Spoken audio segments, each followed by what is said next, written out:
How many of you have said no to something even before you've tried it? Yes? For example, this yoga pose. You see it and you go, there's no way I can do that. When I first started yoga, I too thought the same. It took me years to realize that my biggest challenge wasn't my body, it was my mind. The psychiatrist Carl Jung said, find out what a person fears most, and that's where they will develop next. Meaning, we can find our greatest growth when we face our fears and act with courage. Now, when you hear me say act with courage, you're probably thinking extraordinary feats, climbing Everest, diving the deep seas, battling dragons. But what about everyday acts of courage? Have you ever asked someone out on a first date? Asked for a raise at work? Move forward from the loss of a relationship or the death of a loved one? Doesn't that make you courageous? Every one of us has these moments in life where we can choose to act with courage and grow as a result. But how do you continuously iterate on these acts of courage? How do you shift from being reactive to proactive? I'm here today to share with you my secret to this, what I call my personal mantra for growth, a 3-step tool that I've borrowed from my design thinking practice. Build, test, repeat. The mantra of build, test, repeat will help you achieve your impossible. I've worked for over 20 years as a designer and strategist, using the methodology of design thinking. First championed by the design consultancy IDEO, some of the biggest companies in the world, like Google, Apple, and Disney, have used design thinking to bring ideas to market fast. By sketching, building, and testing low-fidelity ideas quickly, using a test and learn process called build, test, repeat. We find creative solutions, test assumptions, and address fears by de-risking. Now, so often, we use these processes and methods to build and grow companies and businesses, but we seldom think to apply them to our own lives. These iterative processes are no different from our lives. So why not apply it to yourself, where you are the product? But unlike a finite business sprint, our lives are continuous marathons, and we're bound to hit mental blocks like fear. The mantra of build, test, repeat will help clear those mental blocks and shift your mind into high gear. So how does it work? First, you build. Think of something that you've put off doing that could really change you as a person. Perhaps it's a side gig of something you're passionate about, but the sheer risks and logistics involved are overwhelming, and you find yourself saying, there's no way I can do that. What do? Know your fears. To build, you have to act. Start by dissecting what's holding you back. What are the obstacles? Often it's that mental block, fear. So list your fears. Seeing them spelled out on paper transforms them from a giant, scary, ambiguous beast to a multitude of small threats. Kind of like a diver swimming underwater that spies a giant shark only to discover up close it's a school of small fish swimming in formation. Similarly, listing and examining our fears up close helps us distinguish the rational from the irrational, allowing us to take concrete steps to address the real risks.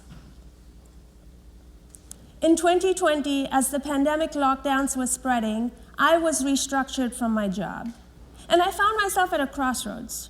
Hold on tight to the life I had, or move forward in a new direction.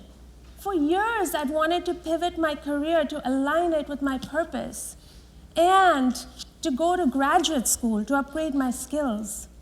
I also wanted my children to experience living abroad, but the fear of starting something new in the uncertainty of the pandemic was crippling. And I found myself saying, there's no way I can do that. What did I do? I listed my fears. Being away from family and friends, living in a foreign country. But I realized that my greatest fear was the financial burden to my family. So I chose to pursue a shorter one-year master's program and chose one in the country of Costa Rica, which is relatively more affordable. Listing and addressing my fears helped move me past overwhelm and start building an iteration of my dream. So you've built. Next, you test. You've listed your fears. What do you do next? This is when it gets really scary. It's really hard because testing means real-time feedback. It means rejection. It means failure. It helps to take baby steps. Instead of going all in with a fully fledged idea, start small.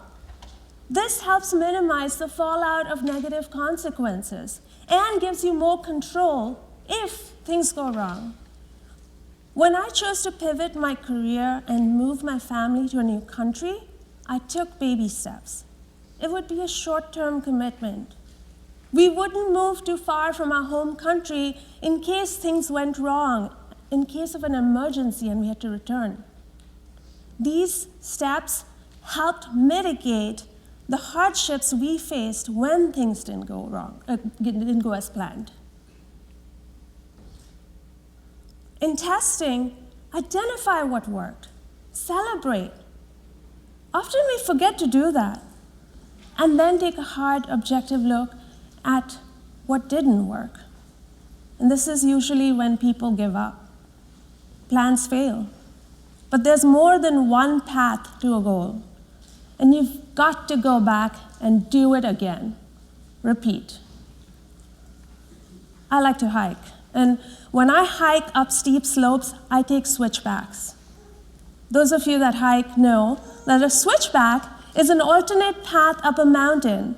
It takes more time and energy to cut back and forth across a mountain, but it'll get you there. My time in Costa Rica was met with a devastating switchback.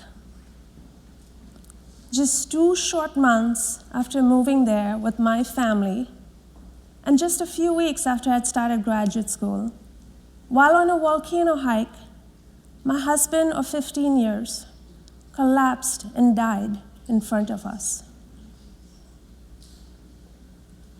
My entire world was turned upside down. I was a widow, unemployed, in graduate school, isolated in a foreign country in a pandemic, and with 2 traumatized children and a puppy to care for. I had never experienced such unbearable pain and such incomprehensible fear. What was I to do? Go home or stay and finish what we started? Heck, I remember Googling how to finish graduate school after losing a spouse, since all our answers live on the internet. Search results, 0. Yep. That's when I realized I'd spent an entire career using the mantra of build, test, repeat, and now was the time to lean into it. I would need to switch back. I started by identifying what worked, and I celebrated. I was in a beautiful country with wonderful people. I had my children. I had my puppy. I was in my dream graduate program. But I did not have my partner's support anymore. I would need help. I put together a board of trusted advisors, family, friends, healthcare professionals. My graduate school classmates and my faculty became our extended family. I lost my partner, but I gained a village.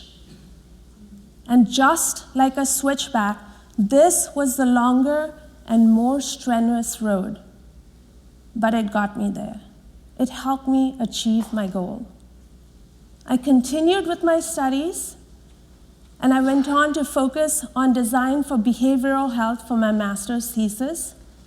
This led to me graduating with honors, and I found my calling, designing for broadened access to mental health care.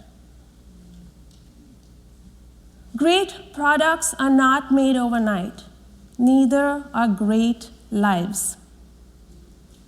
We go through our entire lives saying no to what we want, saying, no, there's no way I can do that. But with continuous iteration, using the build, test, repeat mantra, I believe you can achieve your impossible. Thank you.